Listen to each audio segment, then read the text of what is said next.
Sometimes one moment flips everything you thought you knew about your own house and the people quietly moving through it. Tonight's story follows a billionaire mother worn thin by grief, her 4 little girls who haven't really laughed in 3 years, and one ordinary black man whose presence wakes up something no one expected. Billionaire arrived home unannounced and saw the janitor with her quadruplets. What she saw shocked her and changed all of them. The sound hit first, sharp, hurried, unmistakably stressed, heels striking marble. Click, click, click. Each step carried the clipped tension of someone who'd just spent 3 hours fighting off a boardroom full of men, twice her age and half her empathy. Charlotte Hale didn't slow down. Not for the assistant trotting behind her, not for the vibration of her phone lighting up with crisis alerts. She cut through the glass lobby of Hale Dynamics like a storm that refused to apologize for arriving. "Charlotte, your 4 p.m. with Zurich wants confirmation," her assistant called. "Cancel it," Charlotte said, voice like polished steel. "Tell investor relations to send the revised guidance tonight. No interviews, no comments." "Yes, ma'am." Another soft chime in her ear. Stock dipping, analysts speculating, shareholders begging for an emergency call. The chorus never stopped. She kept walking anyway. Outside, the city blared its usual chaos. Horns, sirens, crosswalk bleeps, but those sounds muted the second the car door closed. The hush in the back seat felt almost too gentle compared to the noise in her head.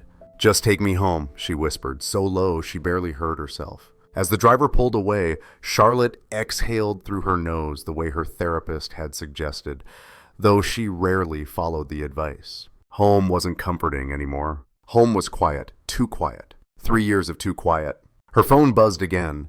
A message from the head of PR. "Paparazzi digging into your home staff again. Need guidance ASAP." "Not tonight." For one reckless moment, Charlotte did something completely out of character. She didn't respond. She took out her earpiece and let the world go silent. When the car rolled to a stop at the gate of the Hale estate, she hesitated.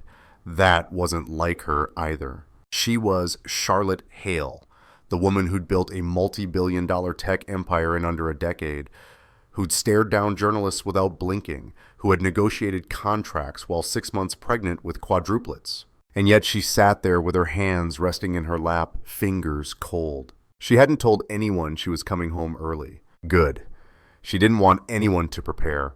She wanted to walk into her own house and not feel managed. The front door unlocked with its familiar electronic click. Charlotte stepped inside. Silence greeted her, the kind of silence that had texture, soft, hollow, almost echoing. Her heels brushed over the wood with a muted tap.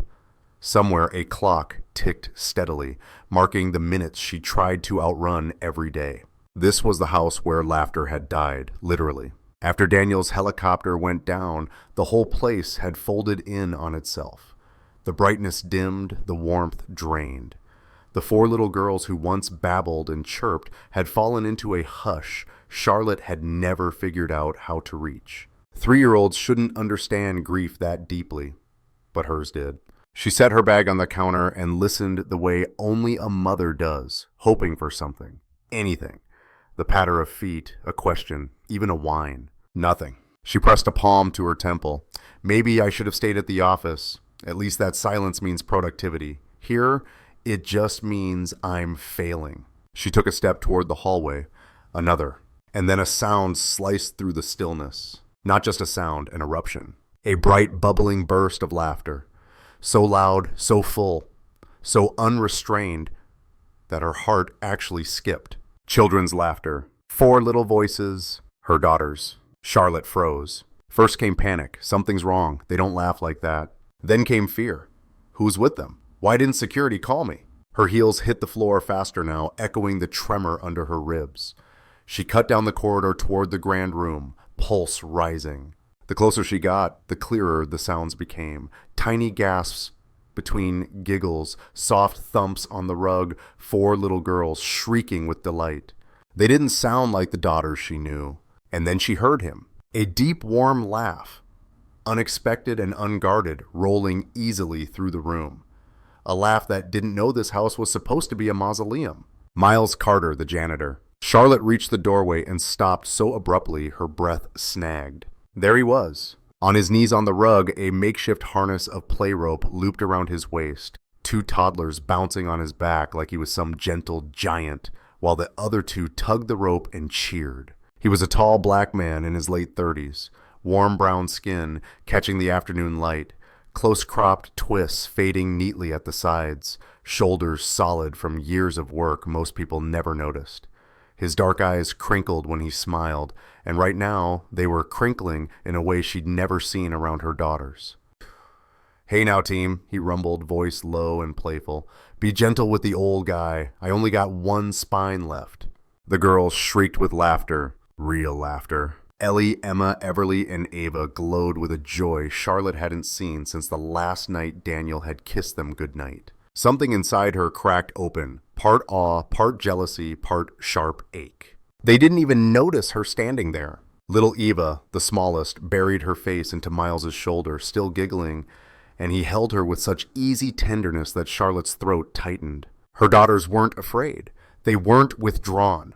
They were alive with him. Her hand clenched around the strap of her bag until her knuckles whitened. Who is this man? And how did he unlock something in them that even I... She swallowed hard. That even I couldn't? The question stabbed her before she could shove it away, and that was when Miles turned and saw her. The smile slid from his face. The rope slipped from his fingers. 4 little heads swiveled toward the doorway. Silence crashed down.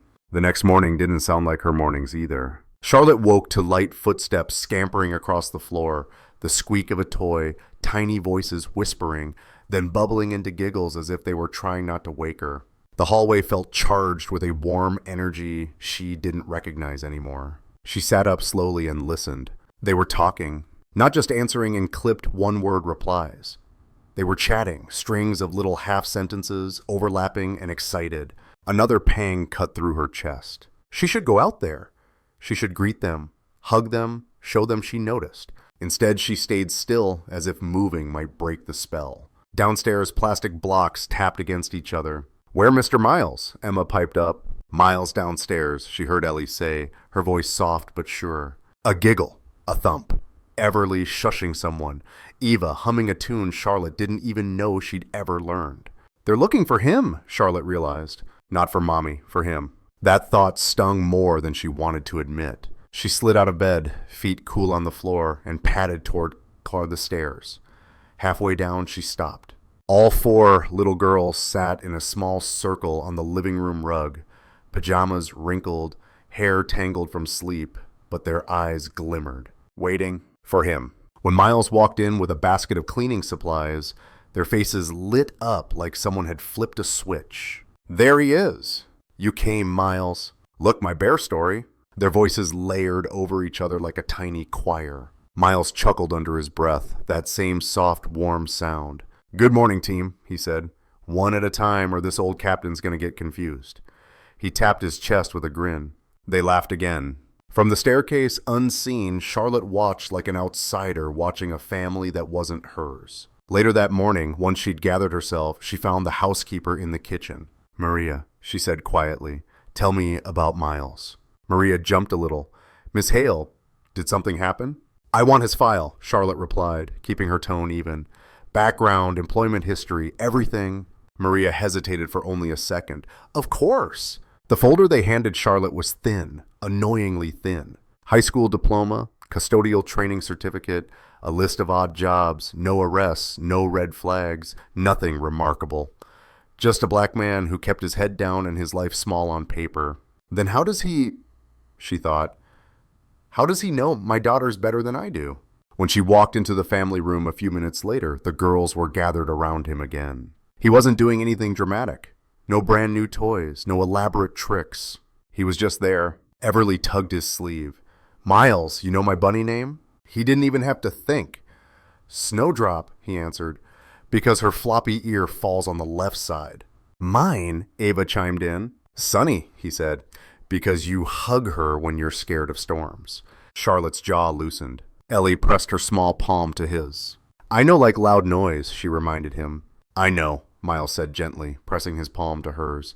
"That's why we made the quiet signal, remember?" She smiled. Emma climbed into his lap without a second thought. They've never climbed into mine like that, Charlotte realized. Gratitude and shame tangled inside her. She was grateful that her girls were finally blooming, and ashamed that a man paid to mop floors understood them more intimately than she did. That night, she tried something she hadn't done in a long time. She sat on the rug with them. "Mommy build tower?" Ava asked politely, but without the sparkle she used on Miles. "Yes, sweetheart," Charlotte murmured, reaching for a block. She tried to steady the tower, but Ellie gently pushed her hand away. "No, Mommy," she said. "Miles do it better." Charlotte smiled, but inside something crumpled. She glanced towards her kitchen.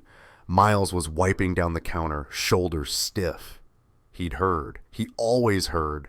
"Who wants to read a book with Mommy?" Charlotte tried again, but the chorus had already started. "Mr. Miles, Mr. Miles." He approached reluctantly. "Girls," he said softly. "Your mom asked first." The room quieted for a heartbeat. Little Everly whispered, "Mommy's sad." And Emma added with toddler bluntness, "Mommy no read like Miles." It wasn't meant to hurt, but it did. "It's okay," Charlotte said, forcing the words through a tight throat. "Miles can read tonight." He looked at her carefully, as if weighing whether his yes would break something fragile. Hours later, long after the house had gone still, Charlotte heard a faint sound from the lower level. A creak, a whisper. She followed it down, bare feet silent on the stairs. A soft glow spilled out from the maintenance room. She moved closer, hesitating in the doorway. Inside, a man's voice. Miles. Quiet, tender, cracked with grief. "Good night, Lily. Daddy's here." The words froze her. Lily? No one in this house had that name. Through the crack in the door, she saw him sitting on a small wooden stool, shoulders curved inward, a tiny pink children's clock cupped in his big hands. The edges were worn, a cartoon heart sticker half peeled away. He pressed the clock to his forehead like a prayer. Charlotte held her breath. "Who are you, Miles? What have you survived?" She stepped back without letting him see her, but the question followed her up the stairs like a shadow. Why was a man with no daughter in this house saying good night as if he still had one? Rain tapped against the roof the next night, uneven and whisper soft, like a lullaby meant for a house that had forgotten how to sleep. Charlotte paused at the bottom of the stairs. The maintenance room light glowed under the door again. She hadn't planned to come back. She had already heard too much. But curiosity and something that felt suspiciously like fear pulled her closer. Inside, the clock chimed, playing a simple, childish melody that did not belong in this echoing mansion. She exhaled slowly and knocked. "Yes?" A startled breath. "It's Charlotte," she said. "May I?" He looked up, shoulders tight. The little pink clock rested in his hands. He instinctively tried to tuck it away, but she'd already seen it. "I didn't mean to interrupt," she said softly. "Oh, you didn't," he lied. "I was just finishing up." Rain filled the silence between them. "Miles," she asked, stepping inside and closing the door, "who is Lily?" For a moment, he didn't breathe. His fingers tightened around the clock until the plastic creaked. When he finally spoke, his voice came out low and raw. "She was my daughter." Charlotte's chest clenched. She hadn't expected that. She hadn't even known he had children. "She passed away when she was 4, he said, eyes fixed on the floor. "Heart condition. It was sudden." His thumb traced the edge of the sticker. This was her bedtime clock. It rang at 7 every night. Story time. I'm so sorry," Charlotte managed. He nodded, but he didn't lean into her sympathy. Black men like him rarely knew how to do that safely. Instead, he let out a long breath that sounded like it had been trapped inside him for years. "I was supposed to be home early that night," he continued. "I told her I'd read her favorite story, but I picked up an extra shift, just 2 hours. 2 hours I thought would help us catch up on bills." His voice cracked. "By the time I got home, the ambulance was already there. Outside, the rain thickened, as if trying to give him cover. My wife blamed me," he said quietly. "I blamed me. Marriage ended. I quit my trade. I didn't want to fix anything anymore. I just wanted to disappear.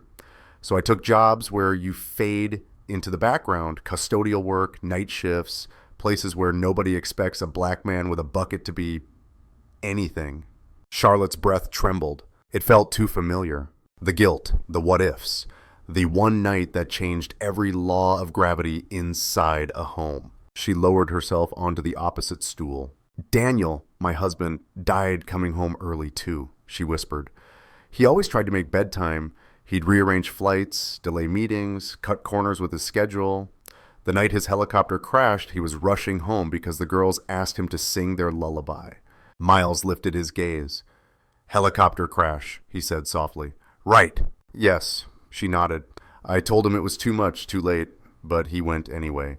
Her voice thinned to a whisper. "Every time the wind moves through the trees, I still think it's him, about to walk through the door." Their griefs were different shapes, but the same weight. They recognized each other like two shadows meeting. Miles rested his elbows on his knees. "I'm sorry, Charlotte," he said. "I know," she answered. She looked at the tiny pink clock and pictured a little girl pressing the button with bright, trusting eyes. "Do you talk to her often?" she asked. "Every night," he admitted. "Sometimes it helps, sometimes it's just habit." He managed a faint, fragile smile. "Lily hated thunderstorms, so when it rains like this, I tell her she's safe." "My girls hate storms too," Charlotte murmured.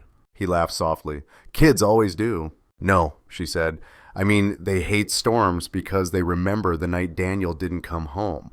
A quiet understanding settled over them, heavy, warm, strange, and comforting. Tiny feet pattered down the stairs.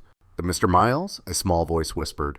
"Everly." She stood in the doorway, clutching her blanket, eyes shiny with leftover dream. Charlotte rose automatically, but Everly moved first, straight into Miles's arms. "I had a bad dream," she murmured into his shirt. He froze for a second, then gently lifted her into his lap.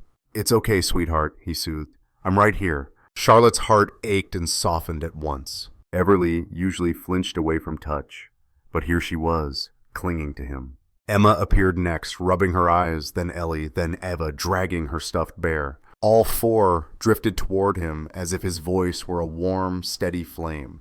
"I think," Miles said quietly, "someone needs the 7 o'clock song." He didn't actually sing. He hummed, low and steady, a tune so simple it felt like a heartbeat you could hear. The girls melted into it, heads on his shoulders, fingers twisted in his shirt. For the first time in years, they reached for Charlotte too, little hands tugging her closer, asking without words for her to sit, to breathe, to exist inside this fragile moment. She knelt beside them, one hand resting on Eva's back. She didn't cry, not this time. Outside, the rain softened. So did something inside her. Miles's humming slowed. 4 tiny sets of breaths steadied. For a few minutes, sorrow didn't choke the room. It softened it. Later, when the girls were back in bed, Charlotte rose slowly and met Miles's gaze. His eyes carried something unspoken, something wounded and determined at the same time. "We're both still trying to come back to life," she thought. As she climbed the stairs, a quiet narrator's voice seemed to hover over them both. If their pain had been running in parallel lines, what would happen when those lines finally met? The days that followed weren't a miracle. Miracles are too fast, too neat. This was slower, messier, real, healing disguised as routine. Charlotte started coming home earlier. At first, she told herself it was practical. The girls needed stability, structure, supervision. Deep down, she knew the truth. She didn't want to miss their laughter with Miles. Breakfasts grew louder, dinners grew fuller, not just with noise, but with presence. At the table, Everly dropped a spoon, and Miles pretended it was a meteor crashing to earth. The girls shrieked. "Mommy, look," Emma said one night, grinning. "Miles make pancake dinosaur." "Stegosaurus," Miles corrected, sliding the plate toward her. She requested extra spikes. Charlotte leaned in. "You really made that?" He shrugged. "Food tastes better when it looks fun."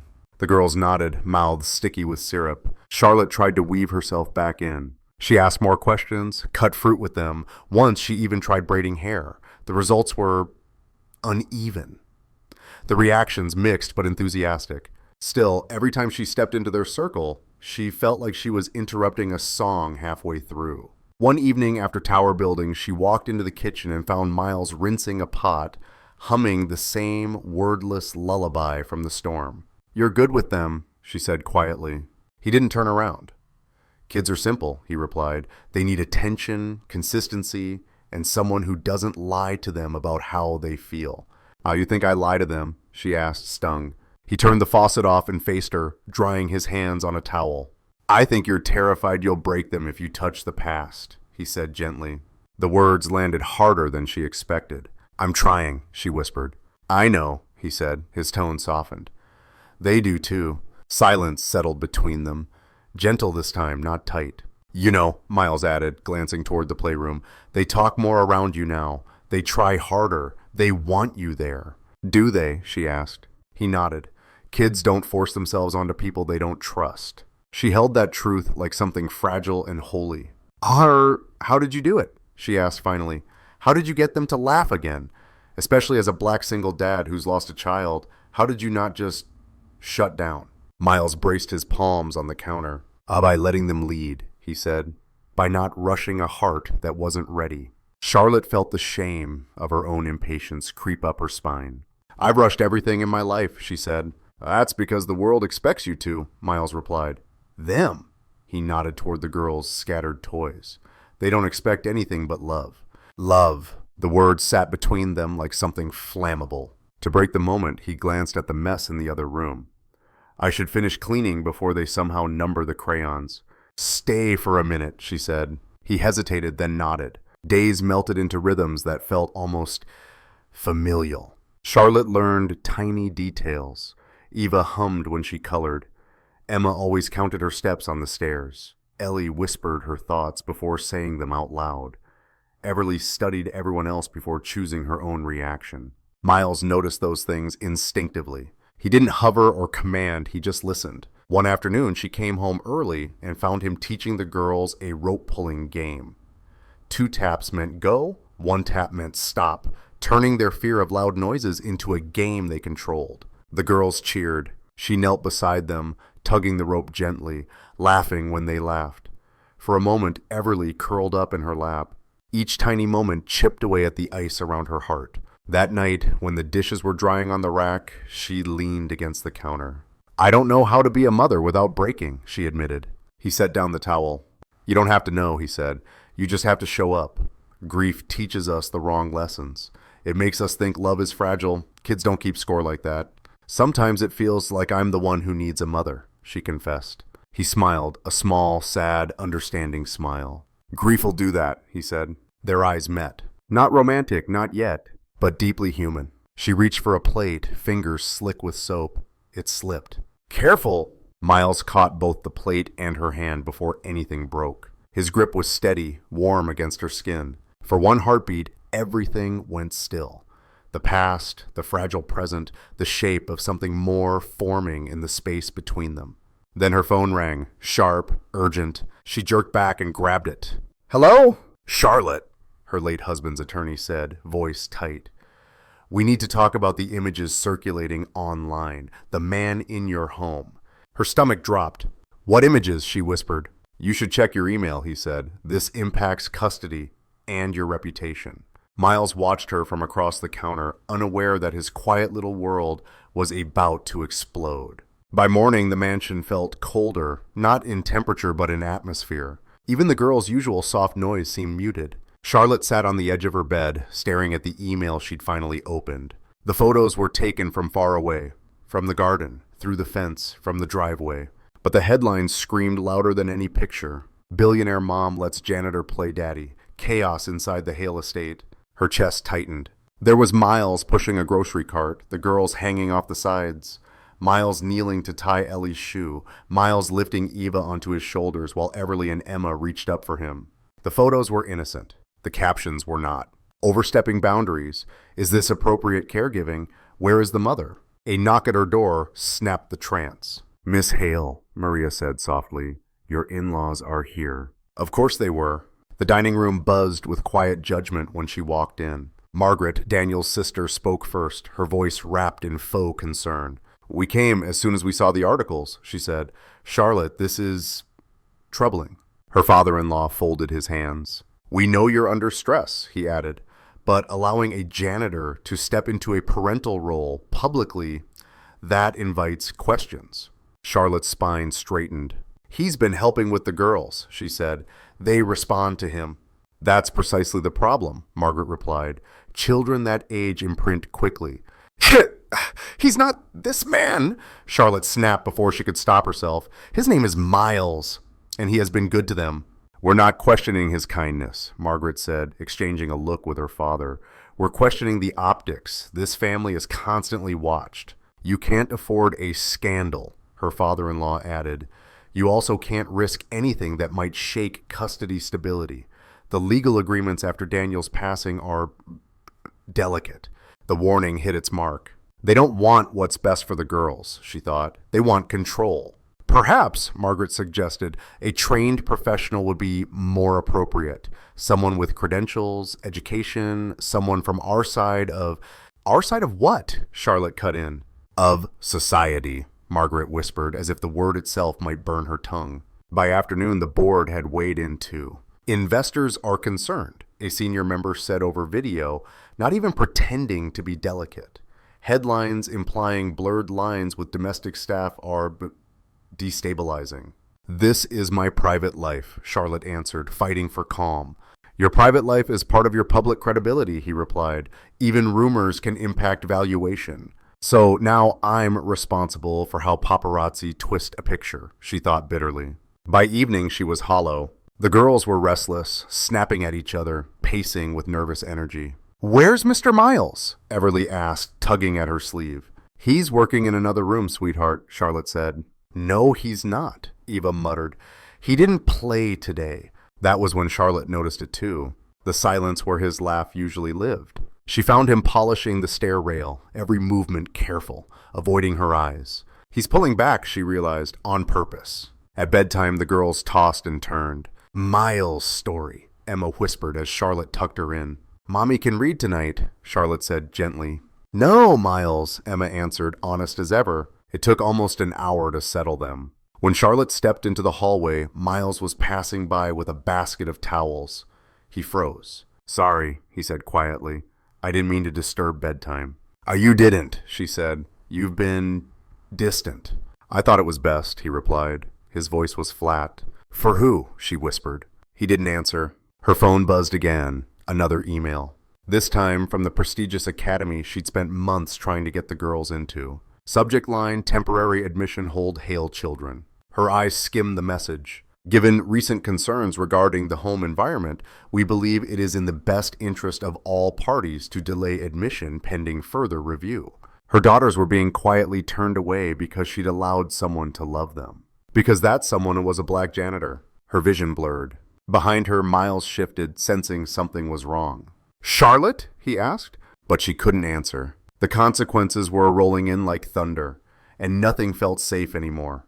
Not their healing, not their joy. Not him.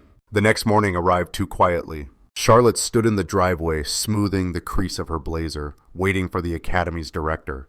She'd barely slept. They had to listen. The door opened. Soft footsteps crossed the gravel. Miss Hale, the director said. Her tone was gentle but guarded. Thank you for coming. I assume you saw the news, Charlotte said. Yes, the woman answered with a sigh. I'm sorry for what you're going through, but we have to think about the school environment. We can't expose the children to potential controversy. Controversy, Charlotte repeated. It tasted bitter. You're basing that on gossip and edited photos. Parents talk, donors talk, the woman said. Even the suggestion of impropriety can hurt enrollment. So you're penalizing my children for a rumor? We're postponing placement until your home environment is clarified, the director said, offering a sympathetic smile that didn't reach her eyes. What if I send more documentation? Charlotte asked. Character references, proof of stability. The issue isn't paperwork, the director said softly. It's perception. Perception? A shadow with more power than truth. Back home, she found Miles tightening the back door hinge. His movements were precise, boxed in. Good morning, she said. Ma'am, he replied without looking up. Male. They hadn't used first names since the photos. I thought we agreed on first names, she said, trying to keep her tone light. It doesn't feel appropriate anymore, he said, given everything.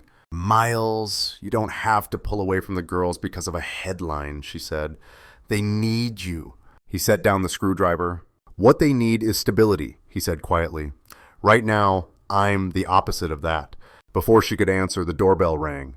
3 times, sharp. They exchanged a look. Charlotte opened the door. 2 people stood there with clipboards and badges. So, Miss Hale, one said, we're from CPS, Child Protective Services. Her stomach dropped. There must be some mistake, she said. We received an anonymous report regarding your children's safety, the woman replied. We're required to follow up. May we come in? Charlotte stepped aside, her breath thin. Miles drifted into the background, shrinking himself the way black men learn to do when authority walks in. The agents moved through the house, taking notes, peering into rooms. Their calm only made her terror sharper. We received a video, one said at last. It appears to show your employee pulling the children on a rope in a way that might be unsafe. Do you mean the team building game? Charlotte asked. It was supervised, harmless. The video is cut to suggest rough handling, the worker said. We're not making accusations, we just observe. The girls peeked from the hallway, confused. Ellie clung to Emma. Eva reached for Miles out of instinct, then stopped when she saw his jaw tighten. We've also been told this employee participates in intimate caregiving activities, baths, bedtime, holding the children, the worker added. Miles flinched. I've never bathed them, he said quickly. I've never done anything inappropriate. I trust him, Charlotte cut in. He's been essential to their emotional recovery. We appreciate your input, the worker said, jotting notes. But our report requires us to note non-relative males with close access. The implication hit like a slap. Her daughters weren't in danger, but the world was ready to believe danger existed simply because the man holding them was a black janitor with no pedigree. When CPS finally left, assuring her this was routine, Charlotte's heart was still pounding. Mommy, what is CPS? Little Eva asked. They take Mr. Miles away? No, sweetheart, Charlotte said, voice shaky. They're just checking things. Inside, doubt curled like smoke. Behind her, Miles stood with his shoulders slumped. This is exactly what I was afraid of, he whispered. None of this is your fault, she said. He shook his head. You don't understand, he said. I've lived long enough to know how the world sees black men like me. We don't get benefit of the doubt. When something looks wrong, they don't ask questions. They assume. His voice softened, wounded. I won't be the reason you lose anything. Not the girls, not your reputation, not your standing. The idea of losing him hit harder than she expected. Please don't talk like that, she whispered.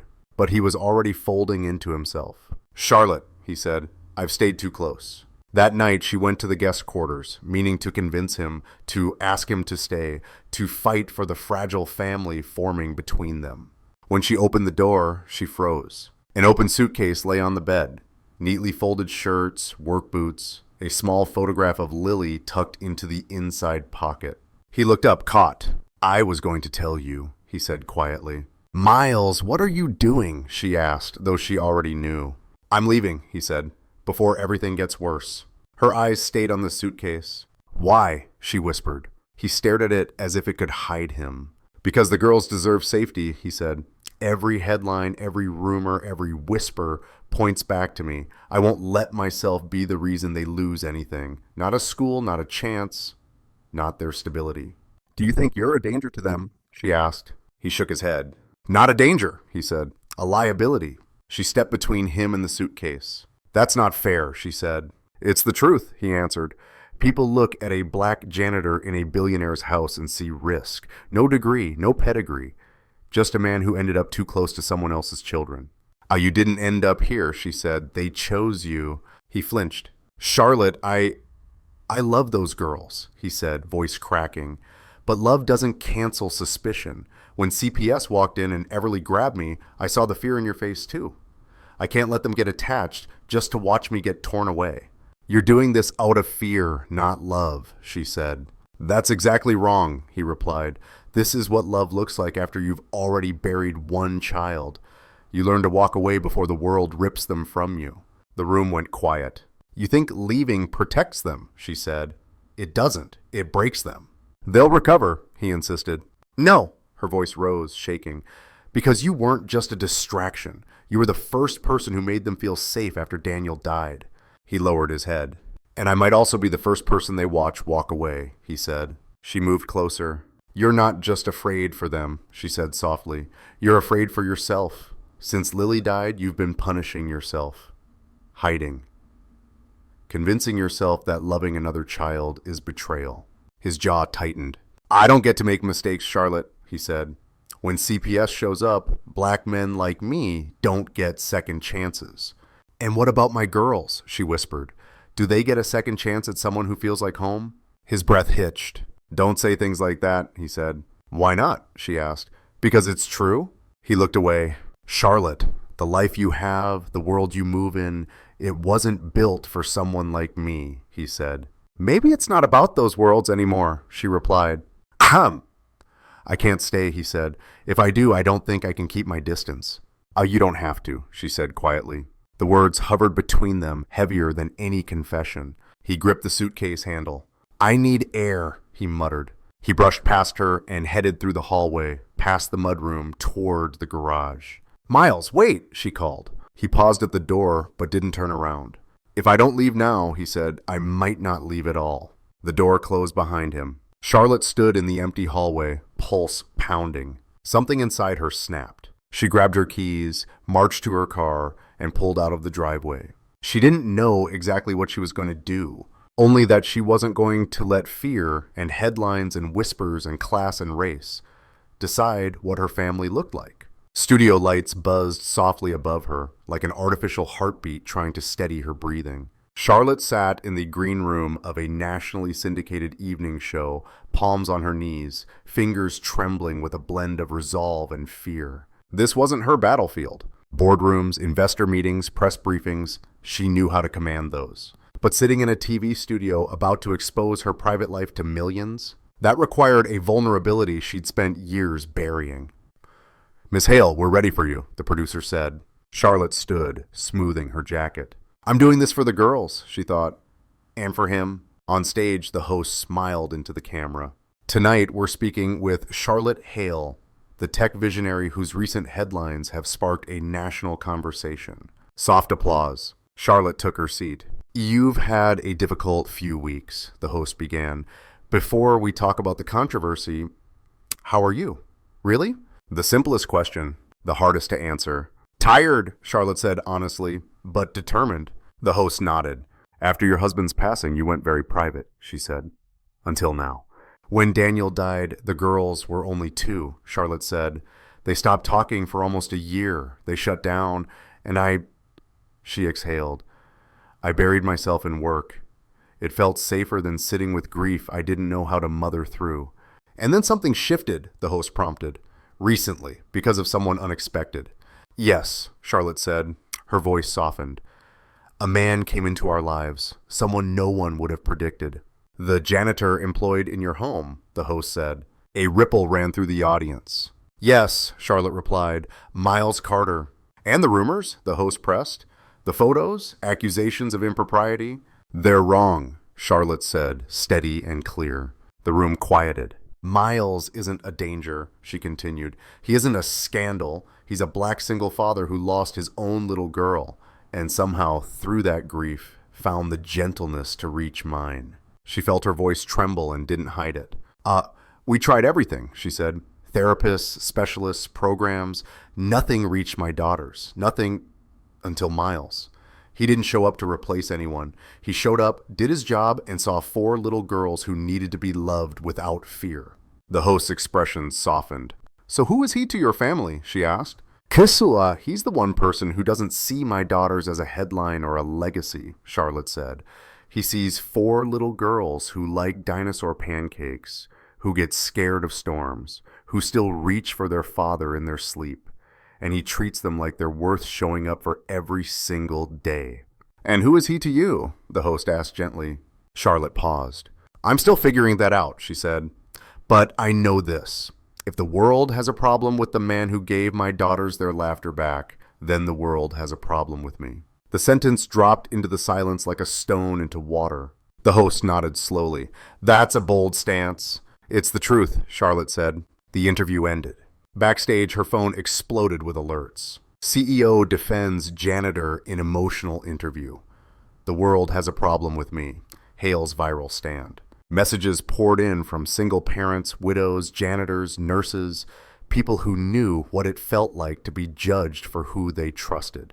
But she couldn't focus on any of that. She could only think of one man, Across town, in a bus terminal that smelled like coffee and rain, Miles sat on a hard plastic bench with his duffel at his feet. He'd been staring at the departure board for 30 minutes. He wasn't sure which direction hurt less. The TV on the wall cycled through muted news. Then someone turned the volume up. He glanced up just in time to see Charlotte's face fill the screen. "So, if the world has a problem with the man who gave my daughters their laughter back," she said, eyes shining, "then the world has a problem with me." Miles went still. A woman nearby whispered, "Oh my, that's beautiful." A man shook his head. "Wish someone talked about me like that." Miles barely heard them. He saw only her. Her courage. The way her voice shook but never retreated. The way she said, "black single father," without flinching. She wasn't just protecting him. She was honoring him. His pulse pounded. He stood abruptly, the duffel thudding against the floor. "I can't leave," he muttered. An older woman beside him smiled kindly. "What you gonna do, son?" He lifted the bag, shoulders squaring like a man walking towards something for the first time in years instead of running away. "I'm going home," he said. For the first time since Lily died, he wasn't running from grief. He was running toward hope. The Hale mansion felt different the next morning. Not lighter exactly, just awake. Sunlight stretched through the tall windows.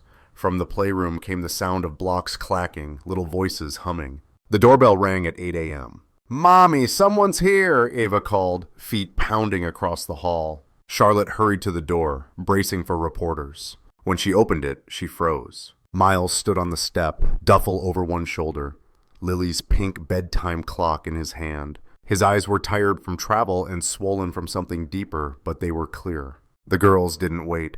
Mr. Miles! You came back. Don't leave again. Up, up! All four launched at him at once, wrapping his legs, his torso, his jacket. He stumbled back with a startled laugh that sounded like relief. Charlotte pressed a hand to her chest, feeling a breath she hadn't realized she'd been holding finally escape. He knelt to their level, voice rough. "I missed you too, team." Everly cupped his cheek in her tiny hand. "Are you sad?" she asked. He nodded once. Ava pointed at the clock. "Lily," she whispered. His throat worked. "Yeah, sweetheart," he said. "Lily." The girls touched the clock gently, honoring a little girl they'd never met, but already understood. "You came back," Charlotte said quietly. "After what you said on national TV," he answered. "How could I not?" She felt warmth sting her eyes. "Come in," she said. For the first time, he stepped through the front door, not as staff, but as someone the house had been waiting for. Later that day, after the girls had collapsed into nap piles of stuffed animals and blankets, Charlotte led Miles down a hallway he'd never walked before. The East Wing. She unlocked a dusty door and pushed it open. "I haven't been in here since Daniel died," she said. Inside, the room was cluttered with blueprints, sketches, models of buildings, children's furniture, sticky notes taped to the walls.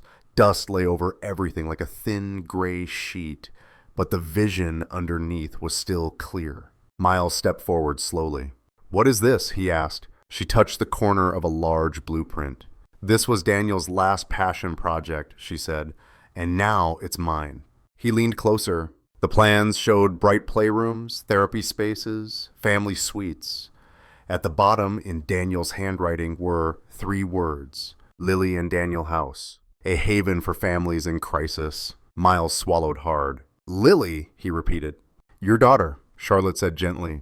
"When you told me about her, I realized she deserved a place in this home too, in this dream."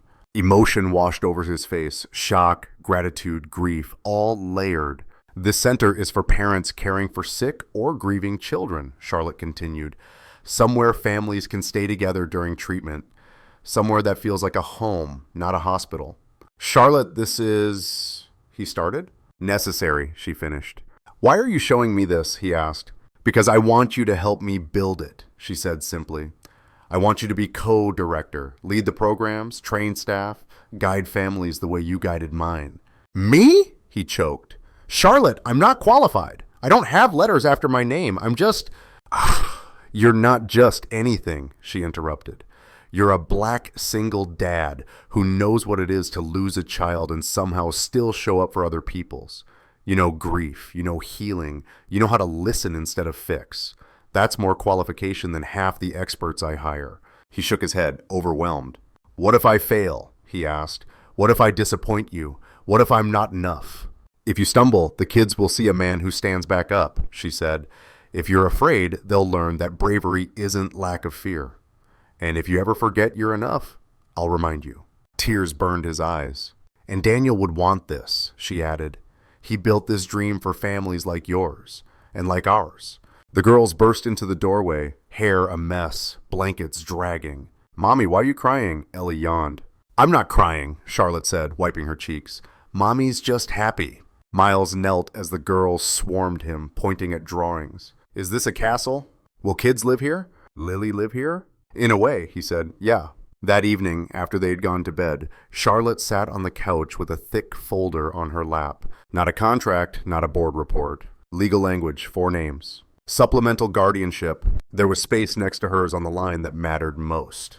Miles, she called. Can you come here? He walked in, wiping his hands on a towel. Everything okay? Sit, she said. The pink clock sat on the table between them, ticking softly. What's that? He asked, nodding at the folder. Something I've been thinking about for a long time, she said. Even before CPS, even before the headlines. She turned it toward him. This is a supplemental guardianship agreement, she explained. If anything ever happened to me, this document says who's supposed to care for the girls. Not the courts, not my in-laws, someone I choose. His breath hitched. Charlotte, I'm asking you to be that person, she said. He went absolutely still. You've been more than help, she continued. More than an employee. You're a constant. The world may not get that, but the girls do. I do. This is forever, he whispered. This is huge. It's what you've already been doing, she said gently. You show up. You protect them. You love them. He shut his eyes at that word. My in-laws will hate this, he said. They don't get to decide what my daughters need, she replied firmly. Neither does the board, or investors, or CPS. He stared at the papers. I've made mistakes, he said. I don't fit in your circles. I don't wear the right clothes or know the right people. I've lost more than I've kept. How can I be the one? Because you know how to love through loss, she said. Because you protect without being asked. Because you gave my girls the same steadiness you once gave Lily. And because you are the only person I trust with this. I don't want to replace their father, he said.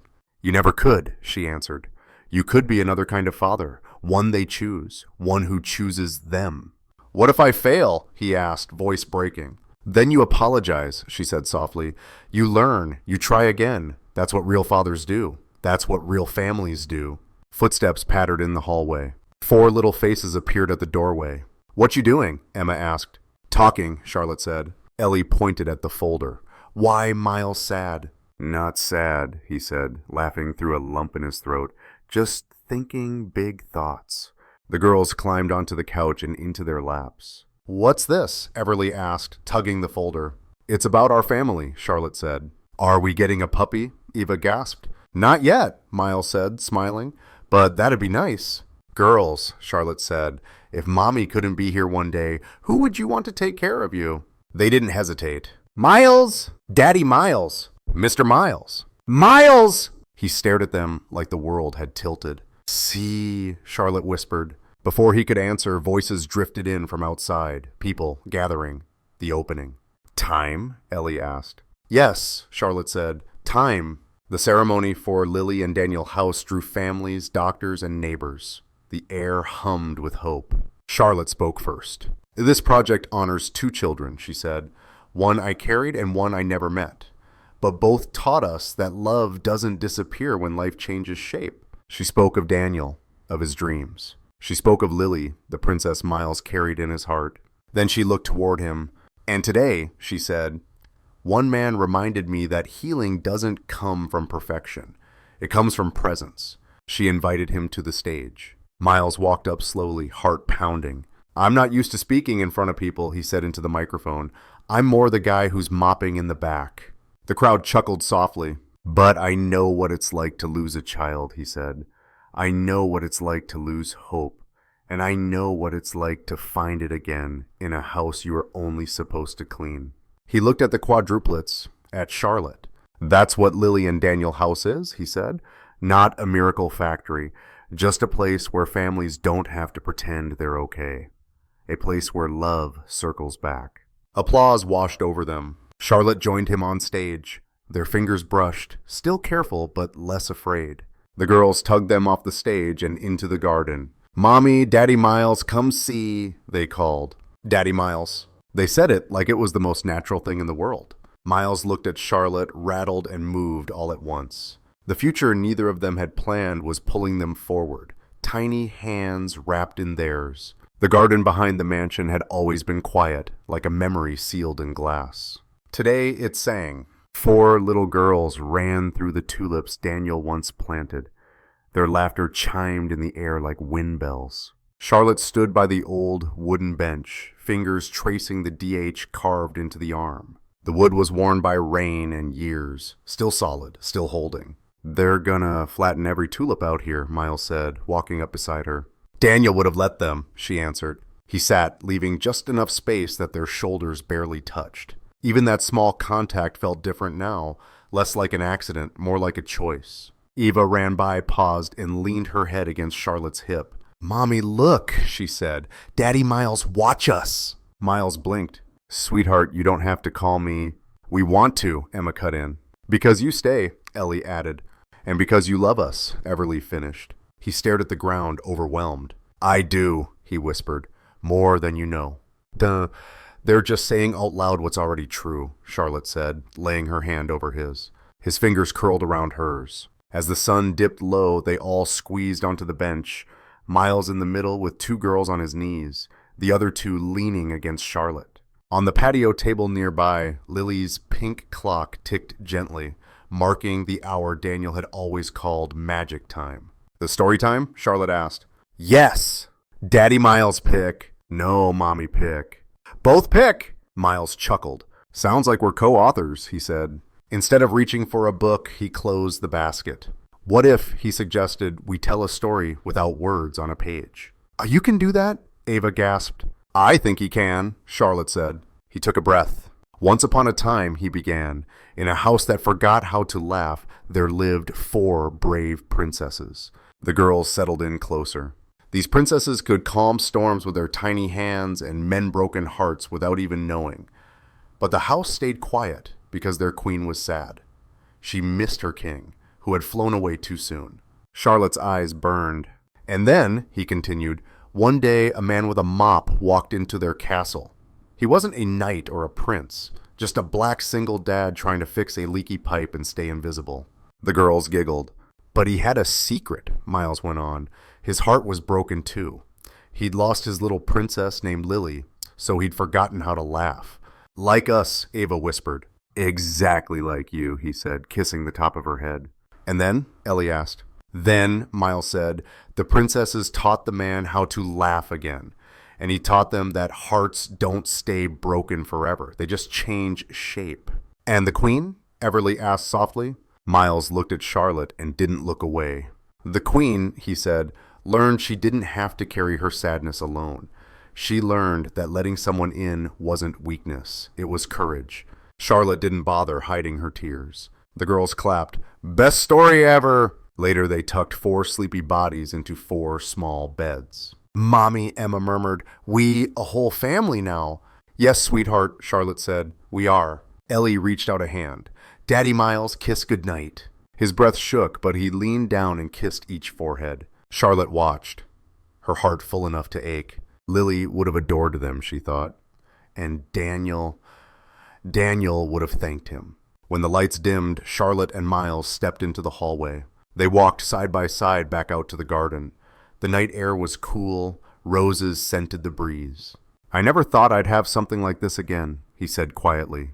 "I never thought I'd heal again," she answered. He turned, and this time she reached for his hand first. "Now," she said, "I know we're okay." He drew her into a gentle embrace, his forehead resting against hers, their breaths mingling in the dark. No dramatic kiss, no grand speech, just 2 souls finally accepting that love had returned, not to erase the past, but to give it a place to rest. Behind them, the little pink clock chimed softly. "We're okay now, Lily," Miles whispered. "We're okay, Daniel," Charlotte added. The breeze rustled the flowers. The house glowed with warmth. And a new kind of family, fragile, fierce, beautifully imperfect, took its first full, steady breath. Sometimes healing doesn't arrive with fireworks. Sometimes it comes quietly, in the steady hands of a black single dad who refuses to stop showing up, and in the courage of a mother who finally chooses love over fear. If you've known loss, if you've found hope in an unexpected place, if someone stepped into your life and changed everything, share your story in the comments below. You never know who might need to hear it today. Before you go, tell us where you're watching from. We love seeing our storytelling family gather from all over the world. And if this story touched your heart, make sure to like, subscribe, and tap the notification bell so you never miss a new episode. Your support helps us bring more healing, meaningful stories to life. Thank you truly for spending your time with us. Until the next story, take care of your heart and take care of each other.